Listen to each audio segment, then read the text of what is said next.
అట్లనే ముందు నేను చెప్పినట్టు చేతబడి వశీకరణ అంటారు కదా. ముఖ్యంగా యువతులు ఏంటి అంటే లవ్ లో ఫెయిల్యూర్ అయ్యా ఆ పిల్ల నాకు కావాలి లేదంటే అబ్బాయి నాకు కావాలని వశీకరణ చేద్దాం అనుకుంటారు. అట్లాంటి వాళ్ళు ఎవరన్నా మీ దగ్గరికి వచ్చారా? వస్తారు, చాలా మంది వస్తారు. ఎందుకంటే ప్రేమించిన వాళ్ళు మాకు దక్కట్లేదు గురువు గారు, మాకు అమ్మాయి కావాలి, అమ్మాయి లేకపోతే నేను చచ్చిపోతా, నాకు ఎన్ని రోజులు నాతో మంచిగా మాట్లాడింది, 3-4 సంవత్సరాలు నాతో ఉంది, ఇప్పుడు నన్ను పక్కన పెట్టేసింది, నా నెంబర్ బ్యాక్ లిస్ట్లో పెట్టింది, నాతో మాట్లాడట్లే, అసలు అమ్మాయి లేకపోతే నాకు పిచ్చోని అయిపోతున్నా అని అనేవాళ్ళు చాలా మంది వస్తారు. కానీ దాన్ని మనం పరిశీలిస్తాం. ఎందుకంటే ఆ బాబు అన్న దాంట్లో న్యాయం ఉందా లేదా. ఎందుకంటే అమ్మాయికి ఇష్టం లేనప్పుడు మనం ఇష్టపడి రావాలంటే రాకూడదు, అది కరెక్ట్ కాదు కదా తల్లి. అలాంటి నేను చేయను. ఆమె కూడా ఇష్టం ఉండాలా, ఆమెకి ఇష్టం ఉండాలి, వాళ్ళ పెద్దలకి ఇష్టం ఉండాలి. మనం ఒక్క ఇష్టంతోనే మనం చేస్తే మనం నేర్చుకునే విద్యకి తప్పు ద్రోహం చేసిన వాళ్ళు అవుతాం. అలా చేయను నేను. కానీ వస్తారు, చెబుతలేను అది కరెక్ట్ కాదయ్యా, అలా చేసుకోకూడదు, ఆమె కూడా ఇష్టం ఉండాలి, ఏదో వాళ్ళ అమ్మా నాన్నతో సంప్రదించండి, వాళ్ళకి అడగండి, వాళ్ళ ఇష్టాంతో చేసుకోవాలి తప్ప బలవంతంగా మనం ఏదో చేసి ఆమె మనసు మార్చి నీకు పెళ్లి చేస్తే అది ఎన్ని రోజులు ఉంటుంది, అది కరెక్ట్ కాదు కదా. అలాంటివి నేను చేయను. అంటే ఇప్పుడు ఆ వశీకరణ పోతే మళ్ళీ ఇష్టం పోయింది అంటారా? అంతేగా. ఇప్పుడు మనసు ఇప్పుడు ఏదైనా అది ఇదిలో ఉండాలి, వాళ్ళిద్దరికి ఇష్టాలు కలవాలి.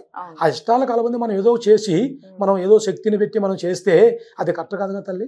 వాళ్ళు ఇదిలో కూడా ఉండాలి, దానికి వాళ్ళ ఇష్టం కూడా ఉండాలి, అప్పుడు మనం కూడా చేయాలి.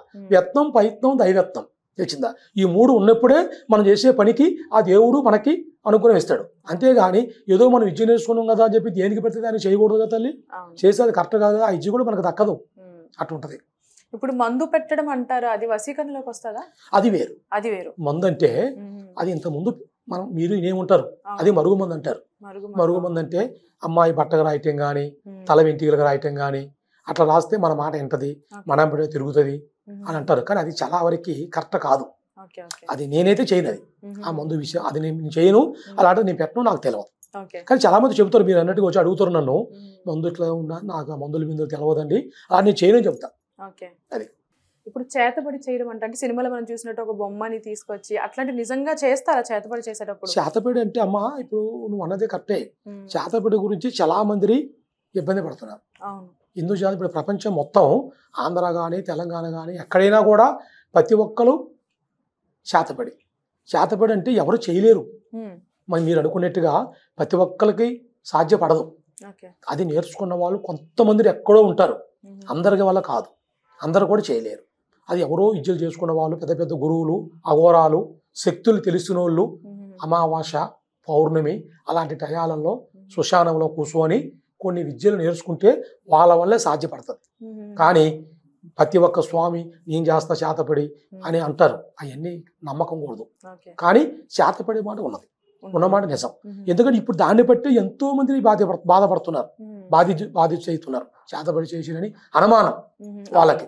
కానీ అనుమానం ఎట్లా ఉంటుందంటే, చేతపడి చేసి మీరు సినిమాలు చూపించిన అంటారు కదా, అట్లే ఒక బొమ్మ చేస్తారు, బొమ్మ చేసి ఆ బొమ్మని పడుకోబెట్టి దాని మీద సూదులతో గుచ్చుతుంటారు, కాలుకి, చేతులకి, నొష్న, ఎదలో అటు తల మీద గుచ్చినప్పుడు అక్కడ సూదులతో గుచ్చినట్టుగా అనిపిస్తుంది వాళ్ళకి అనిపిస్తుంది.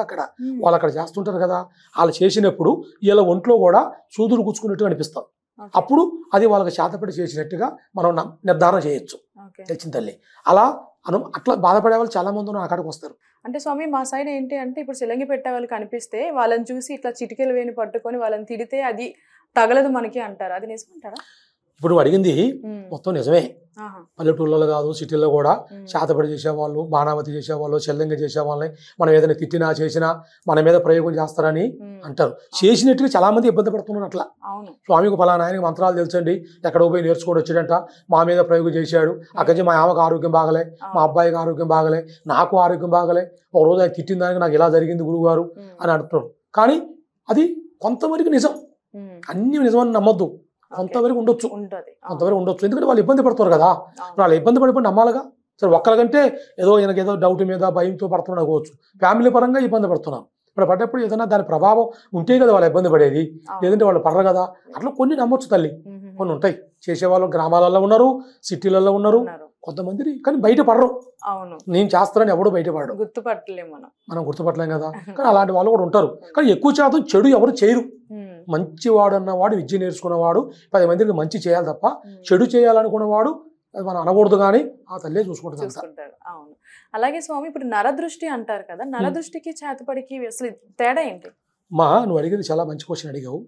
నరదిష్టి వేరు. మనం మంచిగా ఉంగరాలు బంగారం డ్రెస్సు మంచిగా వైట్ పెట్టుకొని పోతుంటే చూస్తారు అందరూ, అబ్బో ఈయనకు బాగా ఉన్నాడు, ఉన్నోళ్ళకు ఉంది, బాగా సంపాదించాడు, బాగా ఉన్నాడు అనుకున్నది దృష్టి. కొంతమంది నరప్రయోగం అంటారు దాన్ని. నరప్రయోగం, నరపీడ. ఆ నరపీడ నరప్రయోగం కూడా దృష్టి లాంటిదే. కానీ ఇప్పుడు మనం అన్నం తింటుంటాం, తినేప్పుడు ఒకళ్ళు చూస్తారు, చూస్తే అది ఏమైతే తెలుసా, ఆ తిన్న మొత్తం మనకి ఆవలింపులు రావటం, కడుపు ఉబ్బరంగా రావటం, వాంతి పెట్టడం, కడుపు నొప్పి రావటం, అది దిష్టి అంటారు. మనిషి దిష్టి ఒక్కొక్కరు కన్ను ఉంటుందంట. మనిషికి 2 కళ్ళల్లో విషం, పాముకి పంటలు ఇస్తాం, తేలికి తోకలు ఇస్తాం అన్నాడు. అట్లా మనిషి 2 కళ్ళల్లో ఉంటుంది ఇస్తాం. ఆ ఇస్త కళ్ళతో చూశాడంటే అది మన అన్నం తిన్నా, కాయ తిన్నా, పండు తిన్నా, ఏ తిన్నా కూడా ఆ ప్రభావం మన మీద పడుతుంది. అది కన్ను దిష్టి అంటారు దాన్ని. అది వేరు.